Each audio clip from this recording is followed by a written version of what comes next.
Hello students, how are you all? I hope you all are doing good.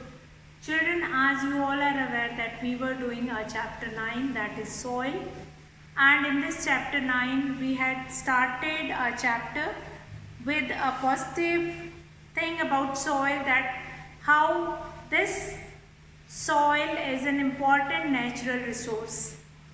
After that we have done different layers of soil. In that we have done one activity also, that take a glass beaker or cup and take some soil and mix with 3/4 cup of water, and after that let it settle for some time. After that you will be finding different layer which is present inside the water. So that is layers of soil. So after that layers of soil, after this activity we have done a proper explanation of layers of soil. Like first of all, layers of soil is known as horizon, and we have top soil which is known as ahorizon, which is the most fertile layer of soil, in which we do agriculture, we grow crops and all. So that is your top soil, which is known as ahorizon. Then what are the different characteristics of topsoil? That is, topsoil is rich in humus, it is rich in mineral needed by plants, it is soft, it is porous, it is dark than other layer of soil due to that presence of humus only. After that it can retain or absorb more water. After that we have second layer of soil, that is B horizon, that is subsoil, which is just below the topsoil, which is less fertile than topsoil. Now it contains comparatively less amount of humus, it is rich in minerals, and it is generally harder and more compact than topsoil. Now it is lighter in color because of the presence of less amount of humus. Then we have next layer of soil, that is sea horizon, or sea horizon is only known as weathered parent rock. Weathered parent rock. So that is, this layer of soil is just below subsoil, and it is made up of, like when small humps of rock will break down, then this weathered parent rock will be formed. See, from the parent rock means from a mountain range or from some huge stone, when small pieces will be coming out, that is known as weather. Due to weather, due to wind, due to temperature, they are going to coming out. Now after that we have, now this is known as sea horizon. Next we have bedrock. Bedrock means that is the last layer of soil, which is hard and solid rock will be present. Now this rock produce soil over a long period of time. Now what are the components of soil? After this layers of soil, then we have done components of soil. So in components of soil, first of all we have clay. Now clay is that component of a soil which is containing finest rock particle, and it can retain or hold more and more water. And that kind of a soil, or this clay content, is very soft, which is used for potters. Then we have silt.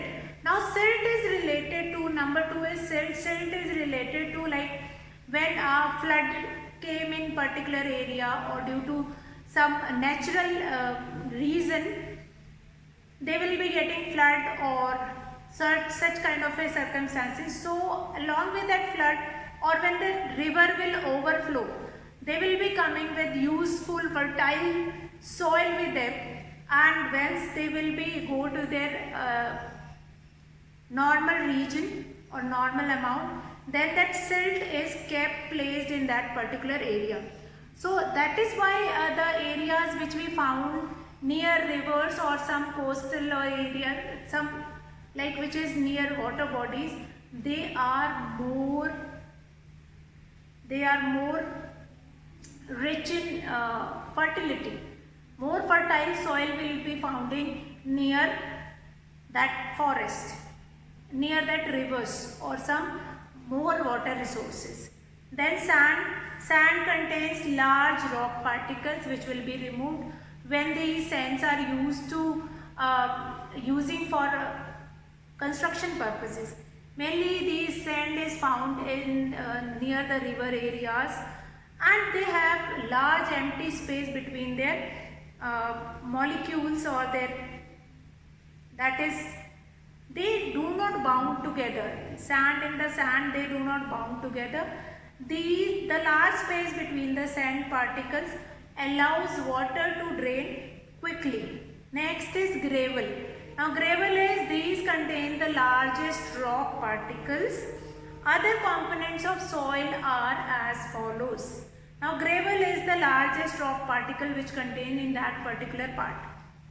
Then it contains humus. Humus is the organic matter like dead and decaying plants, parts of plants, leaves, they will be there in that humus. And this humus is only going to make the soil fertile. How? Since humus help to survive earthworm in the soil, and this earthworm is going to eat this humus and walking through the soil. When they are walking through the soil, they will make space in between the soil which allows to breathe air inside it. And the plants which are present in that kind of a soil, they can easily, their roots can easily breathe in air through the holes which are made by the earthworm, and then they can easily grow and survive. So this humus is very important. Not only they are going to make the soil fertile, as well as they will be taking the earthworm which is going to eat this humus, they are going to walk through it, and that walking through the soil, that is going to create space in between, and then they can breathe in.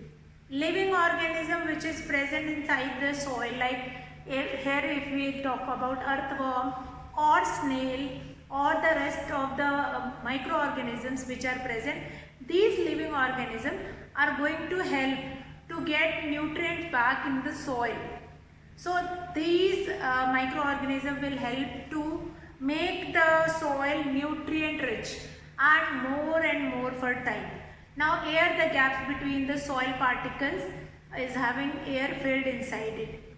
So the soil organism use air for respiration. So here again one activity which is given in your book that you can go through it. Now soil is a naturally occurring loose covering of broken rock particles and humus on the earth's surface which is capable of supporting life. Now how does soil form? So yesterday I have taken a small checkpoint also to check the knowledge, like different layer of soil, that is horizon, layer of soil rich in mineral, that is topsoil, the smallest soil particle, that is humus, and the largest solid particle, that is gravel. Largest solid particle is gravel. Now formation of soil. What all are the reason of formation of soil? Formation of soil is very important. After that we are going to shift to the other topic. First of all, formation of soil. Formation of soil. Formation of soil.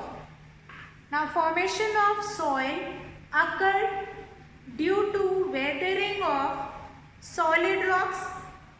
Weathering means what? Just now we have taken in layers of soil, we have taken name of weathered parent rock.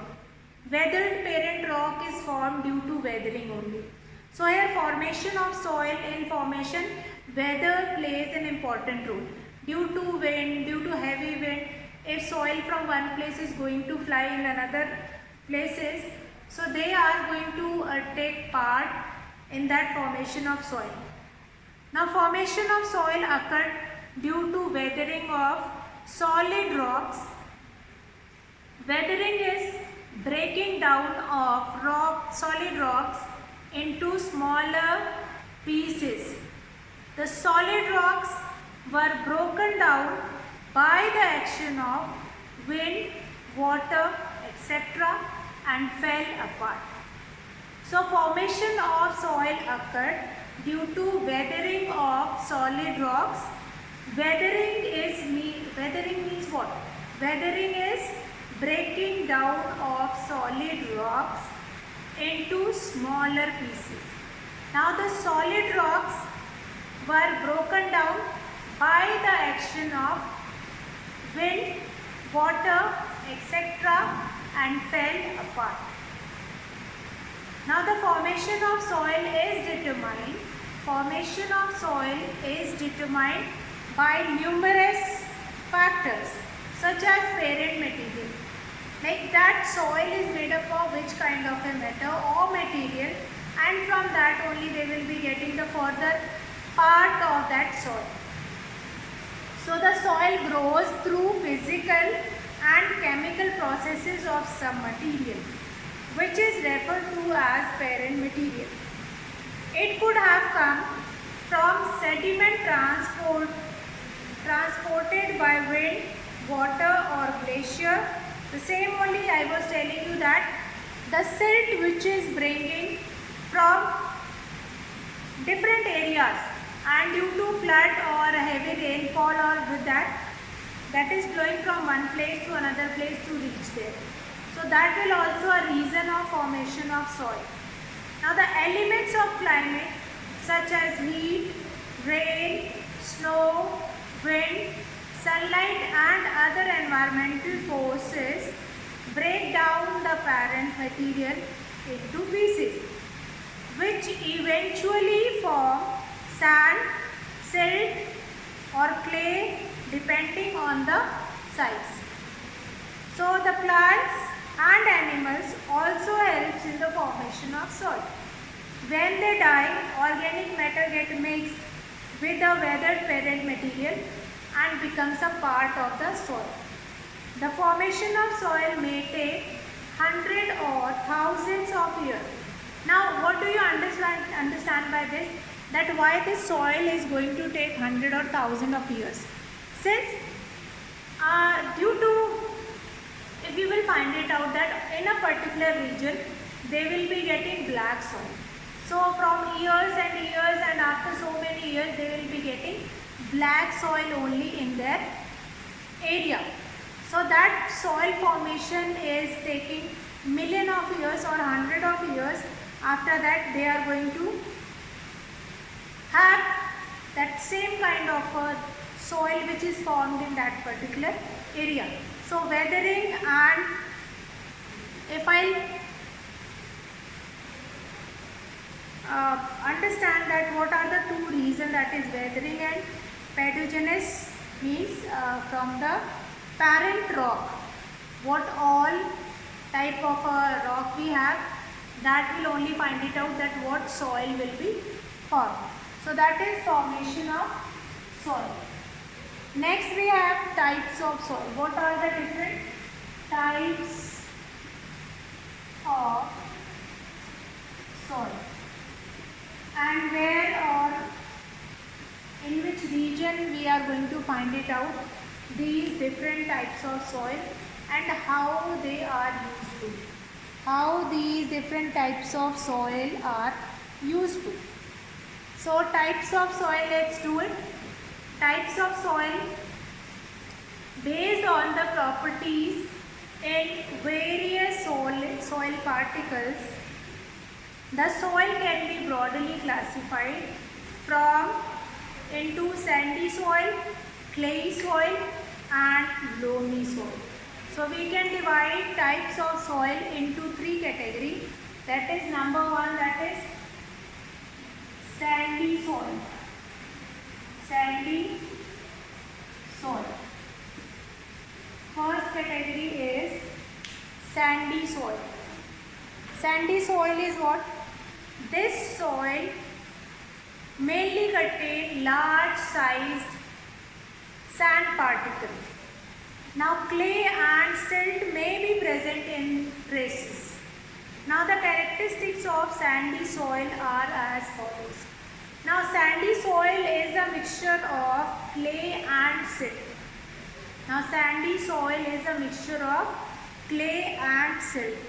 So here sandy soil, in the sandy soil, two type of minerals or two types of constituents which is present in sandy soil, that is clay and silt. Clay and silt. Now this soil mainly contains large size sand particles. Clay and silt may be present in traces. Now the characteristics of sandy soil are as follows. Now the first and foremost important characteristics of sandy soil. The first and foremost important characteristics of sandy soil, that is the space between the particles is quite large. The space between the particles is quite large. This is filled up by air. Now sandy soil is therefore well aerated. So first characteristic of sandy soil. The first characteristic of sandy soil is the first characteristics of sandy soil is, first one is that is well aerated. Well aerated means the plants which we are going to grow in sandy soil, they will be finding air easily with their surrounding, since the soil is having air space which can take air from outside. So the space between the sandy particles is quite large. This is filled up. That is why we have done in sand that they do not able to retain water, or they are not able to hold water, or they do not able to store water in it. So they are sandy soil, they are well aerated, they have ample of space in it, but they are not able to grow, or we cannot grow different crops in sandy soil. Now due to large space between the sand particles, the water drains out quickly. Because of this, sandy soil cannot hold much water. Second characteristic is cannot hold much water.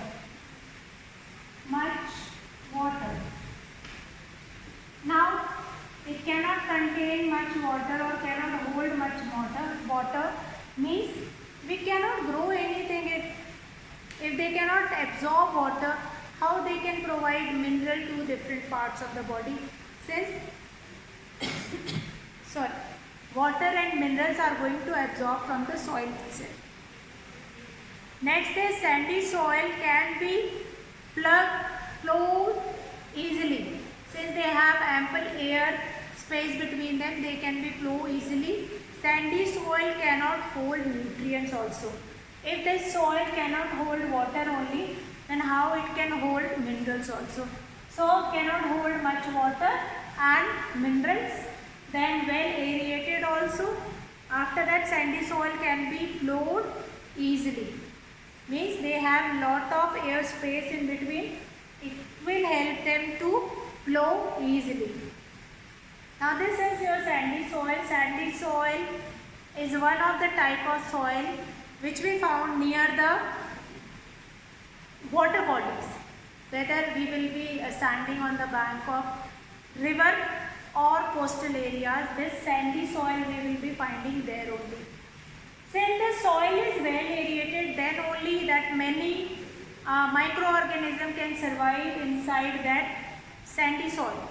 Like if you went to coastal areas, in any coastal areas you will be finding many crabs, those who are living over there. Now these crabs can easily move inside in the sandy soil, since that sandy soil is properly aerated and help them to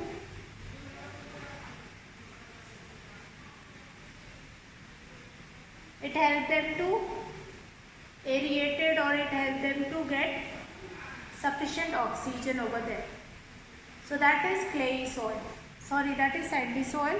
Next, number 2 is clay soil.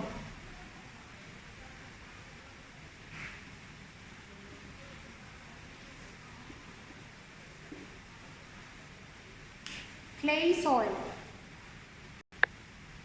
Next we have clay soil. Clay soil, the soil mainly contains smaller sized clay particles. Now sand and silt are present in traces. Now what are the characteristics of clay soil? Like clay soil has smaller particles, so it can absorb maximum water. Now since the space between clay particle is quite small, these are compactly arranged. Because of this, very little air can be trapped in clay soil. So this is a disadvantage of clay soil. Very less or very little air can be trapped.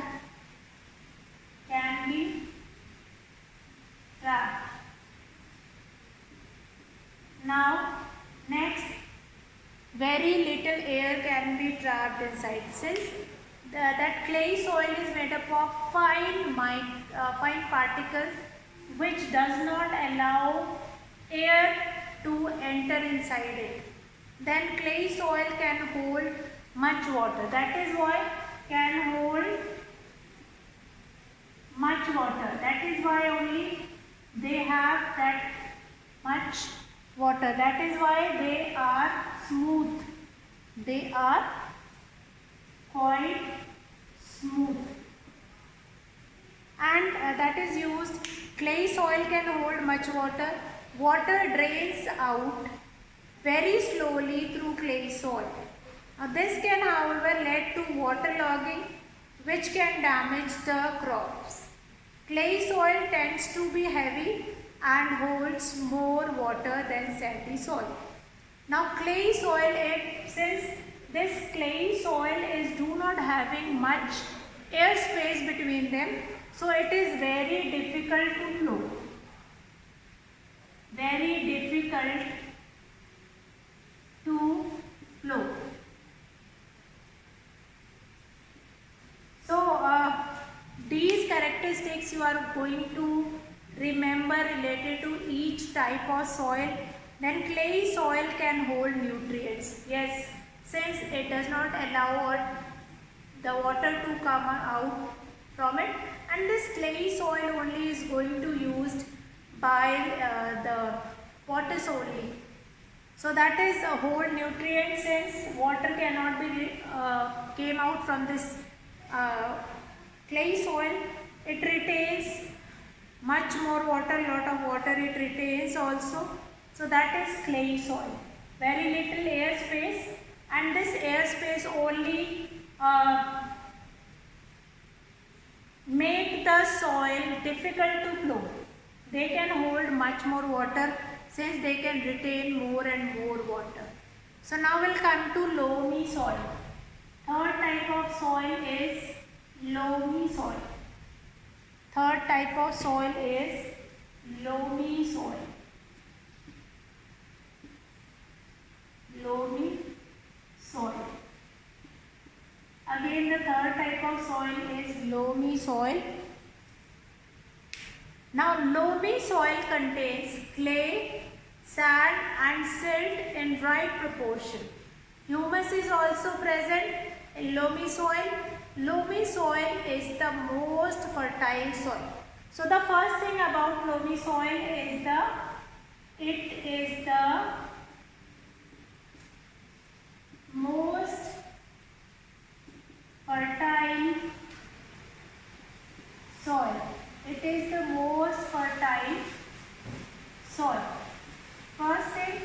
Now the next is what? Next is loamy soil has sufficient water building or water holding capacity.